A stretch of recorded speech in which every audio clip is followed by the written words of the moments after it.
On this episode of Death by Bunjie, Bunjie and I set up in a familiar tree stand in hopes of filling some tags in Maryland's early crossbow season.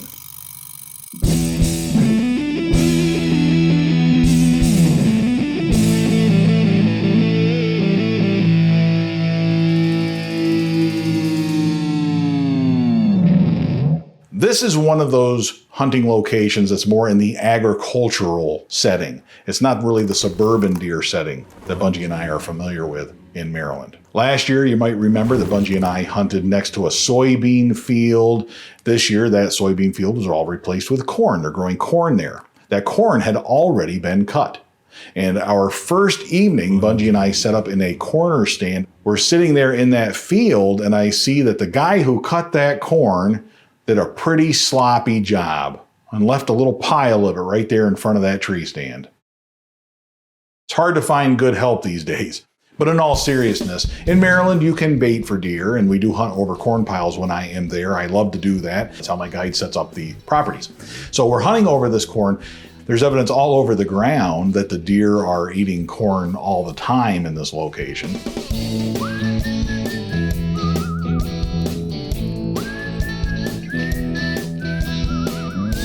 This hunt sort of unfolds very similar to the way it unfolded last year when I hunted that field. When you got a really big field like that, there's way too much opportunity for deer to be just about every place else. I sat in that tree stand and watched deer on the other end of that field. That's just how it goes sometimes, and it's just evidence that baiting is not a guarantee. There's no guarantees in this business.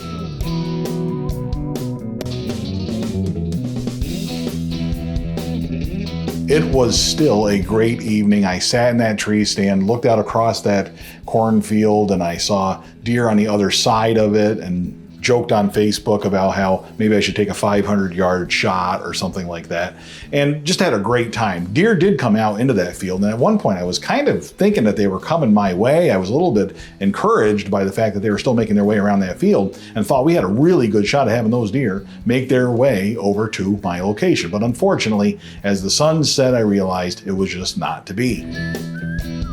But that's okay, because later on, I get a chance to return to that location, but to what is rapidly becoming my favorite tree stand in Maryland.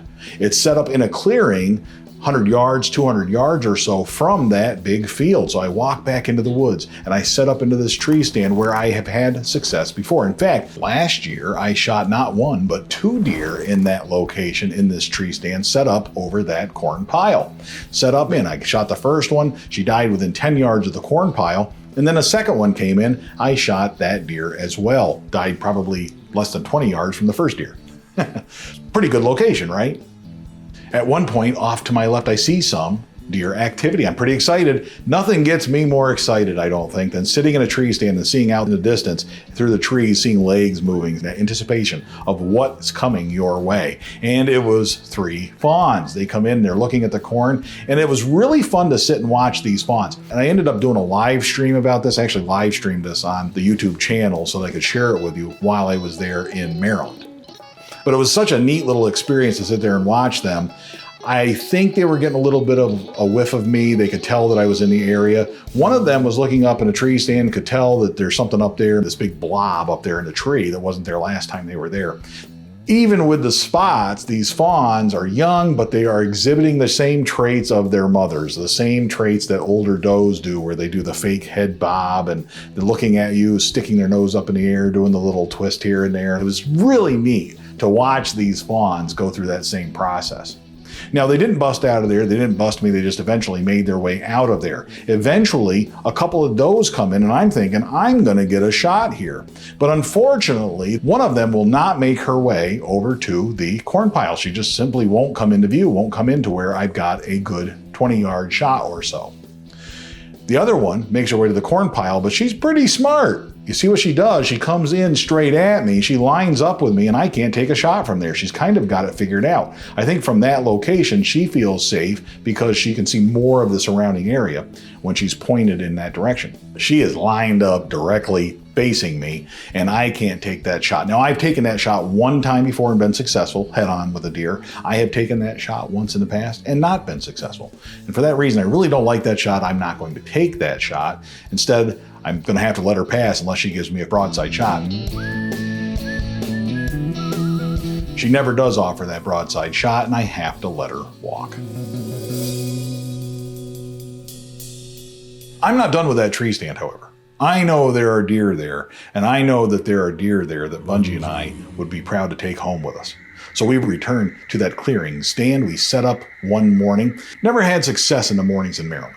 Not that the deer aren't there, but it's always tough getting into your tree stand early enough so that you're not pushing deer out of the way, so you're not scaring them off. But we do give that stand a shot in the morning. We very early get set up, and before too much time passes, I see activity again off to my left, deer coming in. And I'm pretty excited because I see the lead is a fawn. I see a fawn coming my way, and I'm thinking that the legs behind that fawn, the more mature deer, has to be a really nice doe.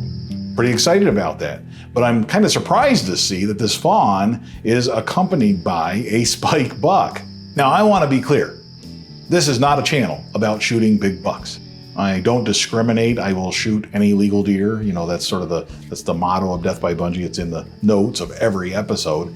Furthermore, I drove 5 hours. I'm not going to be real picky, and I'm not really in a position to try and improve the deer herd in Maryland. That's not my job, right? My job is to go down there and bring some deer home with me.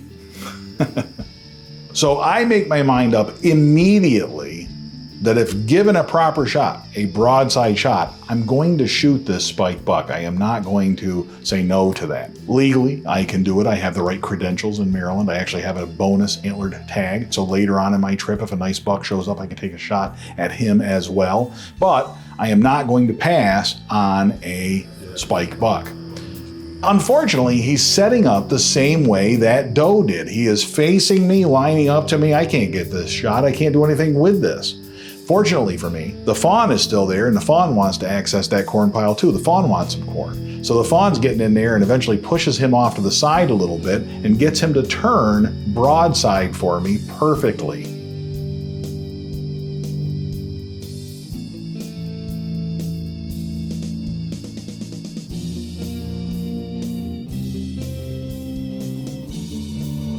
Bunjie and I, yeah, we're going to take that shot.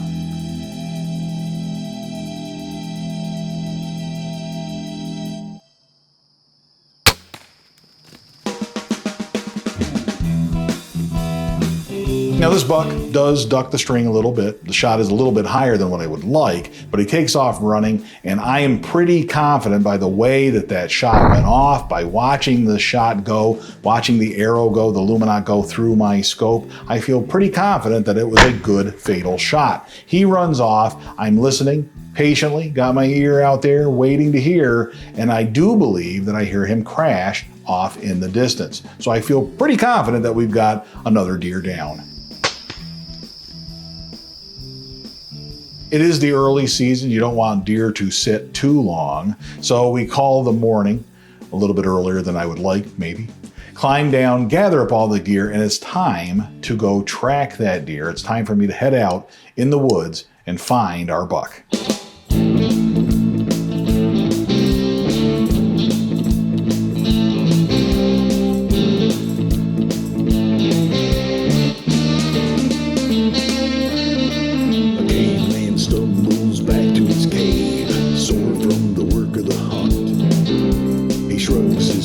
And says, sorry dear, I tried but I had no luck.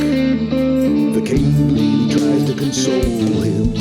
She feeds him beers and nuts. He shakes his head and says there's something missing. This just ain't enough. Because I eat vegetarians. That's just a part of who I am. I eat vegetarians.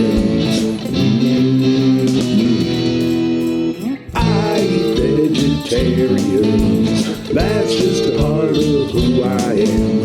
I eat vegetarians.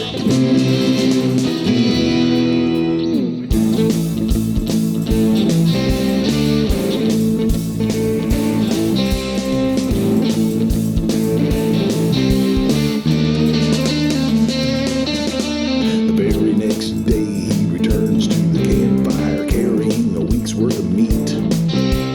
No one asks why the beast had to die as he tosses it down at the feet. They cook it over the flames that night and enjoy each other's company. A great time was had by all and it still works for me today. Because I eat vegetarians. That's just a part of who I am. I eat vegetarians. Because I eat vegetarians. That's just a part of who I am. I eat vegetarians.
I'm so excited about this. I haven't tracked deer in a while. Last year when I shot deer, they were very easy to locate. There really wasn't much of a track job. It's been a couple of years since I tracked the deer, since I followed a blood trail through the leaves.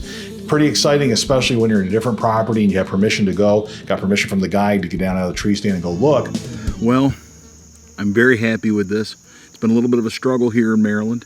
Had the accuracy issues, got them all sorted out, been back to work here. And now, capping off our trip, the King of the Forest, Maryland 2019. Totally happy with this buck. In fact, already made arrangements. The skull remains in Maryland. I have a taxidermist who's going to bleach that skull for me, going to maintain the velvet, preserve the velvet. We're going to hang that on a very nice plaque. We'll give you more details about that down the road. We'll hang that on a very nice plaque. My daughter Genevieve is very excited to see this, hang it in the house, and have yet another piece of memorabilia from Bunjie's hunting adventures hanging in the house. Bunjie, are you happy with this buck? After 8 seasons of early crossbow hunting in Maryland, 8 seasons of 4 o'clock in the morning or 3 o'clock in the morning alarms, getting up and hunting those mornings hunts, we finally get a deer in the morning. How great is that? At our last evening before we leave Maryland, we make our way back to the same stand where we shot our first deer during this trip, the creek stand, a stand set up next to that dry creek bed where I had seen a couple of fawns bedding down in that dry creek bed to escape the winds that one day, that first day that we hunted there. I assume they're the same 2 fawns because they make their way in and out of the same clear cut. They're all in the same area and they're always together. They came to the corn once another time at a different location on the other side of the clear cut. I actually live streamed this on Facebook, so I'd spent some time with them and actually was familiar with them. They're my 2 little buddies, you know what I mean, following me around. We went back to that same stand where we hunted the first night, and I can't think of a more appropriate way to end this fantastic early crossbow season hunt in Maryland than to sit in the same tree stand where I saw those fawns, where I shot my first deer from that trip. To sit and enjoy that evening, watch them make their way through, have some corn, and head off into the darkness as the sun set. I can't think of a better way to wrap up my trip than to spend it with those 2 little fawns. What a great time. I hope you have enjoyed the Maryland hunting adventures of Bunjie for 2019 as much as I have. Lots more coming this season, so please stay tuned, subscribe if you haven't already. And until next time, all hail Bunjie! The second state is number one in my book.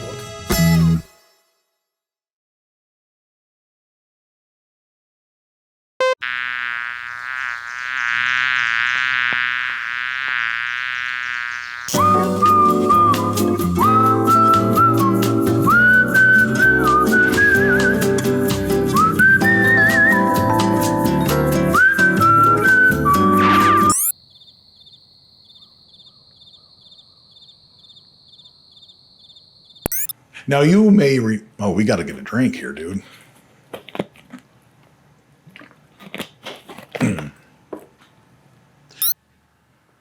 There's evidence all over the ground that a fly now. That's just what I need, something else. On that evening, I saw deer coming in. Finally, we got some deer activity there before the end of the evening. There's a car out back. We will let that pass. Those deer sit up and look at me, but they're exhibiting traits. That's a wrap.